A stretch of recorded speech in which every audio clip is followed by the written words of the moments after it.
Merci d'écouter la radio nationale du Mali. Il est 13 heures à Bamako, même heure partout au Mali. Dans un instant, la deuxième édition de Mali Actualité.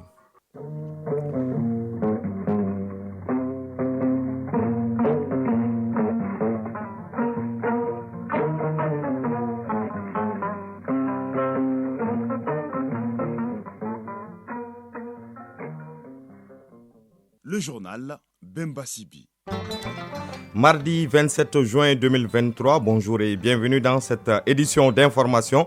Dans les grandes lignes de ce journal, nous allons parler du plan d'action pour la mise en œuvre des recommandations du Forum national sur l'entrepreneuriat des jeunes et des femmes en milieu rural qui a été remis hier après-midi au Premier ministre. Le reportage à suivre dès le début de ce journal. Rendre hommage aux diplomates maliens qui ont fait un travail remarquable pour le rayonnement international de notre pays, c'est l'objectif visé par le département des affaires étrangères et de la coopération internationale avec la tenue hier de la journée du diplomate. À J-1 de la fête de Tabaski, les parcs à bétail pullulent dans la capitale, souvent de façon anarchique. Que dit la réglementation communale sur ces installations anarchiques? Élément de réponse avec Aguebo Koulibaly dans ce journal.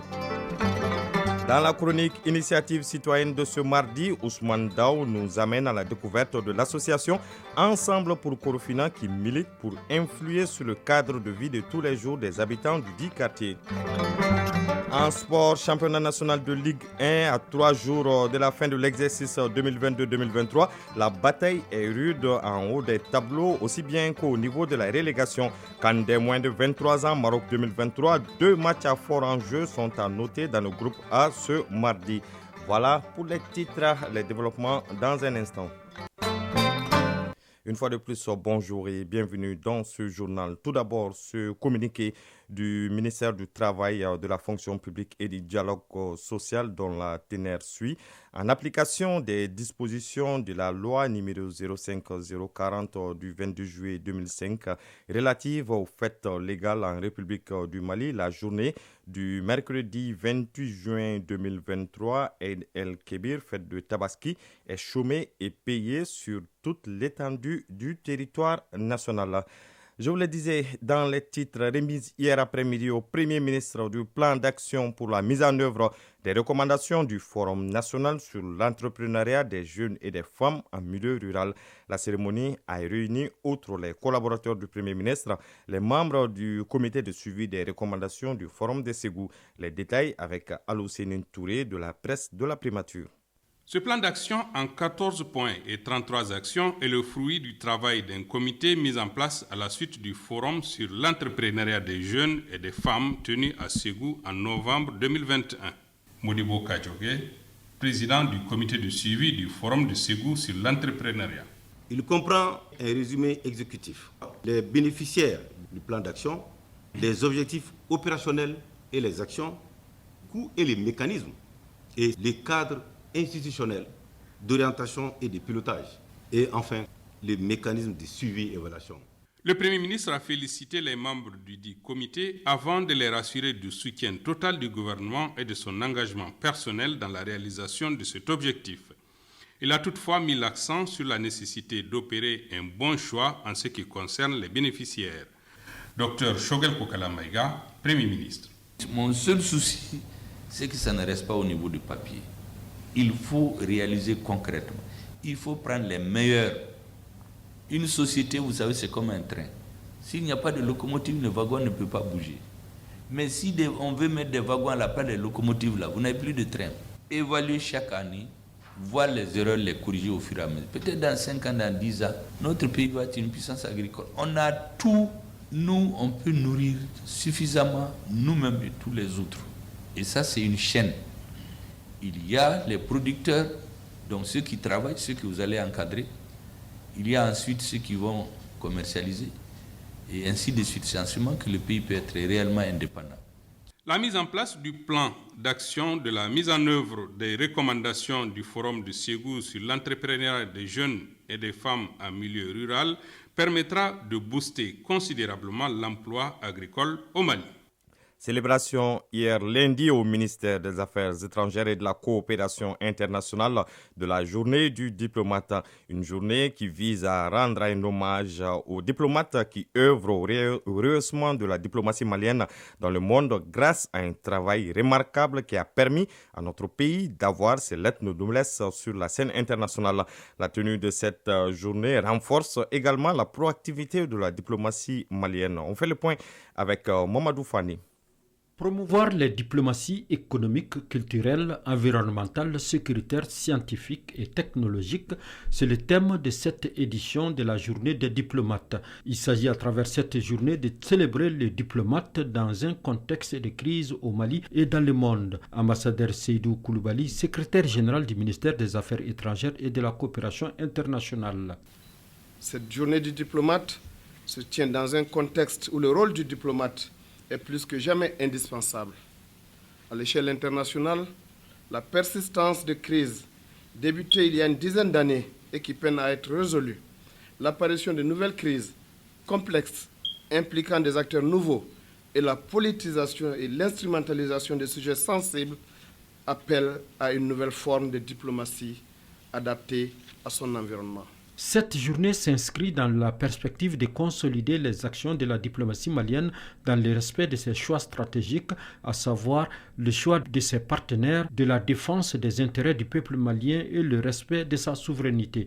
Ambassadeur Seydou Koulibaly, secrétaire général du ministère des Affaires étrangères et de la coopération internationale. À cet égard, il me plaît de rappeler, contrairement à une idée véhiculée certainement du fait d'une compréhension erronée, le Mali n'est fermé à aucun partenaire.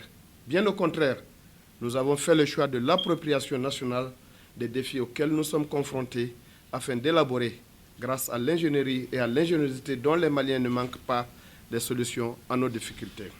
Dans cette dynamique, le Mali reste ouvert à tout partenariat qui respecte le choix souverain de notre pays. La célébration de cette journée est marquée par des panels sur les actions et orientations de la diplomatie malienne. La tenue de cette journée est le fruit d'une coopération entre l'Association des femmes des affaires étrangères, l'Amicale des anciens ambassadeurs et consuls généraux du Mali et les différents syndicats du ministère des Affaires étrangères. Direction Tombouctou, où les opérations de contrôle physique et d'enrôlement de la Caisse malienne de solidarité sociale se déroulent dans la plus grande quiétude. Le constat est fait par le conseiller au gouverneur de la région de Tombouctou. Les pensionnaires se mobilisent pour cette opération. Toutefois, le délai est jugé court selon certains bénéficiaires compte tenu de l'étendue de la région et de son enclavement. Les précisions avec Yeye Tandina. À l'instar des autres régions du pays, les opérations de contrôle physique et d'enrôlement au niveau des directions régionales de la Caisse malienne et de la Sécurité sociale se déroulent normalement en 6e région. Ces opérations butées à un délai court font l'objet de préoccupations pour le président du collectif des pensionnaires civils et militaires de la région, Boubacar El-Kaya, président de l'association. Demandons une prolongation de ce contrôle pour que tout le monde puisse être enrôlé. L'engouement est perceptible malgré la santé physique de certaines personnes. Les uns et les autres s'y attellent désormais pour ce contrôle physique annuel. Malik Guindo, conseiller au gouvernorat de Tombouctou. Nous avons également constaté quand même qu'il y a vraiment un engouement et puis de la quiétude autour de l'opération. Cette opération d'envergure va permettre d'identifier les vrais bénéficiaires et de minimiser les dépenses. Tombouctou, Yehia Tandina, Ahmed Mouloun Tandina pour l'ORTM.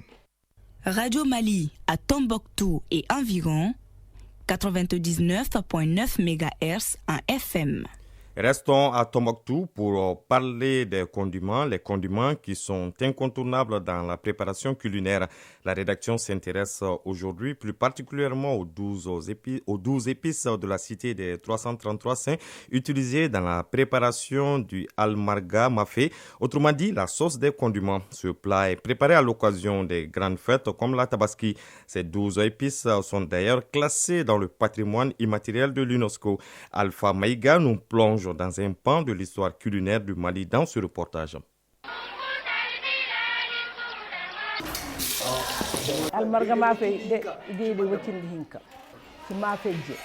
Dede Wekindi Hinka, où les 12 condiments nécessaires pour la préparation de la sauce almargamafa est une spécialité purement culinaire de la ville de Gundam, région de Tumboutu. La recette est empruntée par Tumboutu lors d'une visite de l'empereur du Mali Kankou Moussa pendant son voyage vers la Mecque. La plupart des condiments sont d'origine maghrébine. Alpha San, homme de culture. C'est des conditions qui nous viennent du Maghreb. Les tawatal basal halawa mafadji tout ça là. Donc c'est l'influence de la conquête marocaine. Depuis lors, cette recette culinaire est devenue un patrimoine culturel de la cuisine malienne, car elle évoque un grand banquet dans beaucoup de foyers du nord du pays. Mariam Djitei, ménagère. Almargamafé est un plat très spécial pour les Tomboxiens. C'est un plat qu'on prépare généralement durant les grands événements, les baptêmes, les mariages, cérémonies de turban ou tout grand rassemblement. Mais qu'on est libre aussi de préparer selon sa convenance chaque fois que tu veux. On peut même vouloir classer au patrimoine immatériel de l'UNESCO. Alpha San, homme de culture. Parce que ce sont quand même des recettes qui ont fait impact. On peut faire, rien qu'avec le blé, 11 plats différents. Et pour diversifier, on fait un 12e plat à base de riz, c'est le sinasar. Et sinasar veut dire 12, c'est le 12e plat qui est fait à base de riz. La sauce aux 12 épices almargamafé réunit des ingrédients d'origine diverses. Aux produits locaux, viande et beurre de vache, s'ajoutent les dattes, la cannelle, les clous de girofle, l'anis, le cumin et la mousse de fougère en provenance du Sahara et du Maghreb. S'agissant des ingrédients soudano-sahéliens, il faut noter les tomates, les oignons frais et séchés, le poivre et le piment. La particularité... Alpha San, homme de culture. D'ailleurs, ces derniers temps, ça a beaucoup diminué. Avec les rajouts de cubes magie et autres, là, ça dénature un peu. Et puis, quand on fait dans la marmite en terre cuite, ça ne peut pas avoir le même goût que dans la marmite en fer. Une grande diversité de produits locaux, un grand nombre d'ustensiles et beaucoup de temps sont en effet nécessaires pour élaborer ce mets complexe qui combine souvent plusieurs modes de cuisson. Mariam Djitei, ménagère. Le toukassou se prépare avec la viande de bœuf ou avec de la viande de mouton. Mais attention, il faut faire tout pour que la viande soit tendre. Car même lorsque la viande est tendre, la cuisson prend 1 à 2 heures d'horloge. De préférence, une viande très fraîche. Car si la viande est dure, ça va jouer sur la qualité de la sauce. Les 12 épices ou almargamafa, c'est une cuisine sans commune mesure. Plus qu'un simple plat, c'est une œuvre d'art, une cuisine représentative d'une tradition culinaire transmise à Tumboutu au sein des grandes familles de la ville où l'on cultive depuis longtemps le goût de la bonne chair.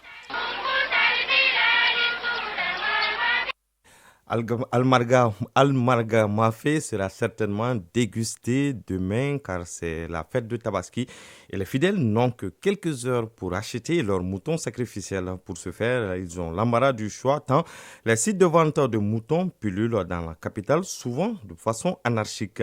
Que dit la réglementation communale sur ces installations anarchiques? Élément de réponse avec ce reportage de Agibou Koulibaly.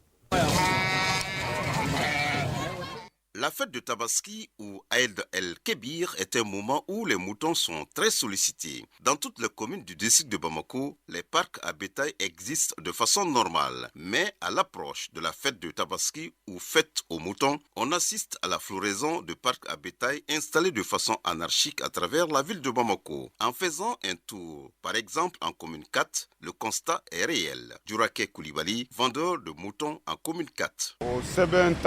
Au départ, nous n'avons pas l'autorisation de la mairie, mais nous avons une fiche donnée par les vétérinaires et la mairie nous a autorisé de nous installer en payant 20 000 francs CFA. Adama Berete, maire de la commune 4. Nous avons officiellement un parc à bétail, Fleur de Ouéouango, derrière l'énergie. Donc le deuxième parc, ça c'est le marché État qui est au niveau du train Chaba. Bon, ça c'est une vente promotionnelle. Sinon le reste là, c'est des parcs anarchiques. Ils sont installés anarchiquement avec, en commun accord avec le maire du district et notre service de BIPOP, brigade urbaine de la protection de l'environnement. On a entrepris des actions pour taxer ces gens-là à raison de 50 francs par tête et par jour. Je crois que c'est cette année même qu'on a initié ça. Si en commune 4, les vendeurs de moutons installés de façon anarchique sont moins verbalisés, en commune 2, ils payent plus de contraventions. Ibrahima Guiro, vendeur de moutons en commune 2. Nous ne payons que le prix du ticket. Ce ticket coûte 500 francs CFA, donc nous payons 3 fois dans la semaine. Dans la semaine, 3 fois. Cheikh Abanyare, maire de la commune 2. Ceux-là qui viennent de façon officielle et qui amènent les animaux dans les parcs animaliers, qu'on appelle communément Garbal, payent officiellement 50 francs par tête et par jour. Mais ceux-là qui refusent et créent des parcs, comme on appelle anarchiques, sont réprimandés. À un certain délai aussi, quand vous ne venez pas payer, et en collaboration avec la justice et la police, on amène les animaux dans les parcs zoologiques pour les fauves là-bas, parce que vous avez dépassé les délais requis. C'est ce que la loi demande. Et les autorités communales de conclure qu'il est nécessaire pour les vendeurs de moutons de fréquenter les endroits appropriés pour écouler leur bétail de façon légale. Preuve d'un acte de citoyenneté. Mali Actualité, il est 13h passé de 15 minutes à présent, la page sport de cette édition.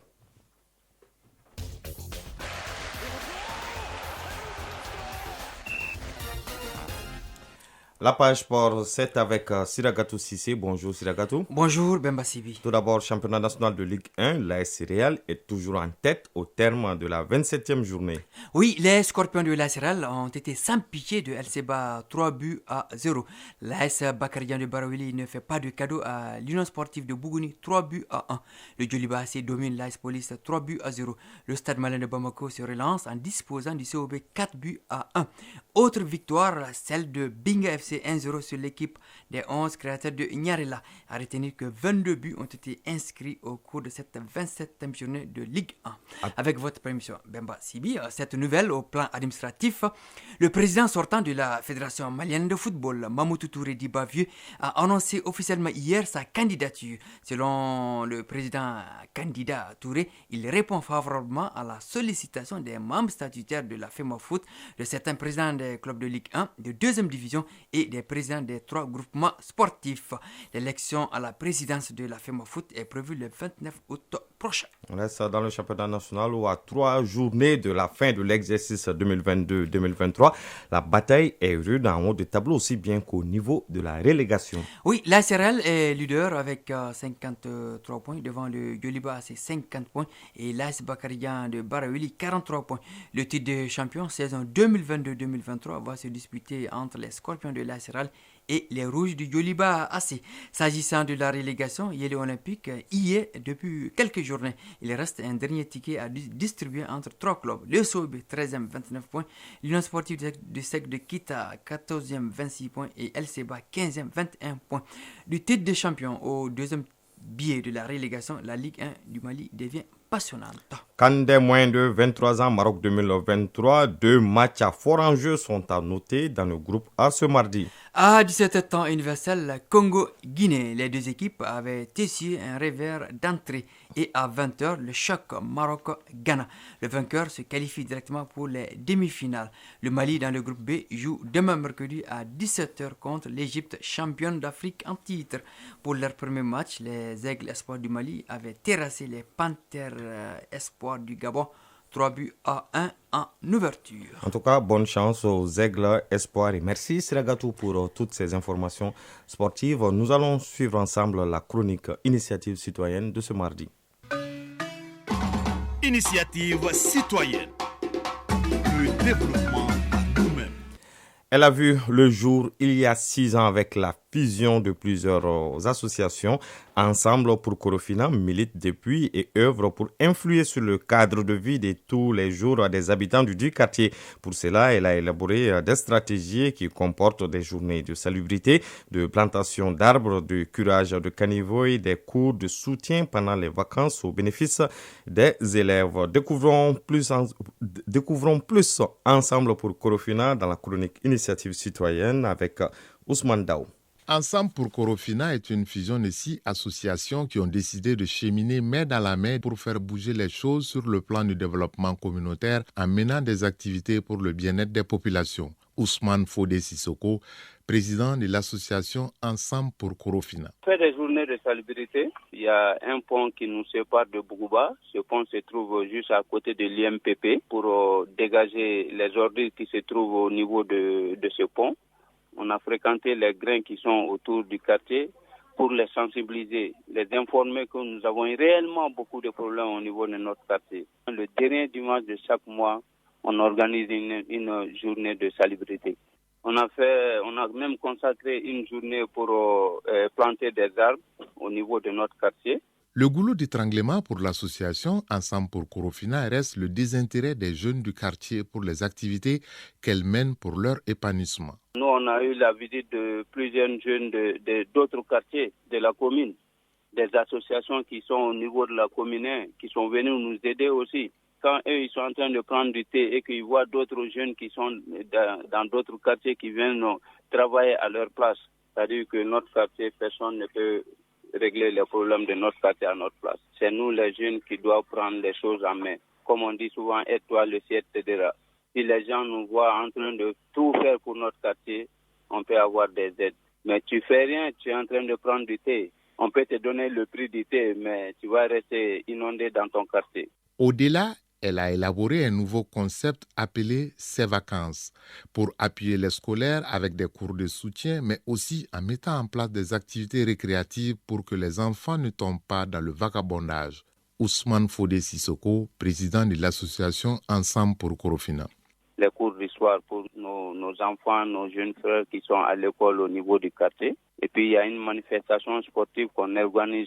C'est-à-dire on fait tout pour éviter nos enfants, nos jeunes frères qui sont dans les quartiers d'aller se promener, de faire des vagabondages. Donc on les occupe en jouant au football. On organise une journée de salubrité. Convaincu qu'aucun développement n'est possible sans une synergie d'action, l'association Ensemble pour Korofina, à travers ses actions, compte mobiliser encore plus d'hommes et de femmes pour un mieux-être de tous les jours de la vie des populations.